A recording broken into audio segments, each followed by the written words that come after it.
আমরা শেখ হাসিনার সময় দেখেছিলাম শেখ হাসিনা কতক্ষণ হলো গণভবনে মাছ ধরতো, কতক্ষণ তাহাজ্জুদের মুনাজাত দিত। তো একজনকে ফেসিস্ট সিস্টেমে কাঠামোর অনেক উপরে উঠানো হয়েছে। সবাই দুনিয়ার খারাপ, শেখ হাসিনা ভালো ছিল।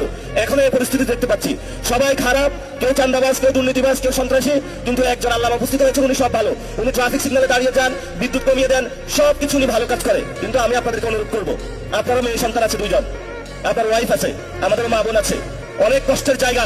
যদি এই গণঅভ্যুত্থানের পরে কোনো বন্ধুদের আমরা দর্শন হতে দেখি, প্লিজ মাপ চাই, বাংলাদেশে দর্শন আপনারা বন্ধ করুন, দ্রুত উদ্যোগ নিন, নাহলে আমরা রাজপথে নারীদের নিয়ে কর্মসূচি দিতে বাধ্য হবো ইনশাআল্লাহ। লাস্ট কথা যেটা, আমরা এখনো বিচার বুঝে পাই নাই। এতে যারা শহীদ ফ্যামিলি আছেন, আহত ভাইরা আছেন, তাদেরকে শেখ হাসিনা খুন করেছিল, আবার আওয়ামী লীগের অফিসগুলো খুলে দেওয়া হচ্ছে। এইসব ফাইজলামি আপনারা বাংলাদেশে করবেন না। যদি আপনারা ফাইজলামি করতে চান, তাহলে কিভাবে হলো আপনাদেরকে সাইজ করতে হয় সেটাও আমরা জানি। এখন আমরা আমাদেরকে বেয়াদব বলেন বা যা কিছু তা বলেন, কিন্তু আমরা অধিকারের প্রশ্নে সংস্কার, বিচার এবং বাংলাদেশের আইন শৃঙ্খলা, বাংলাদেশের মানুষের নিরাপত্তা, অধিকারের ক্ষেত্রে এক বিন্দু ছাড় দেব না। লড়াই মাত্র শুরু হয়েছে, ইনশাআল্লাহ লড়াই চলবে। তবে আমরা তাদেরকে একটু সুযোগ দিচ্ছি। এই সুযোগ মানে এটা না যে তাদেরকে আমরা একদম কার্ড দিয়ে দিয়েছি, যা ইচ্ছা বাংলাদেশে বসে করবে আর আমরা এখানে নাই, এমন না। আমরা এখনো বাইচা আছি, আমরা এখনো কোথাও বাইসা যাই নাই।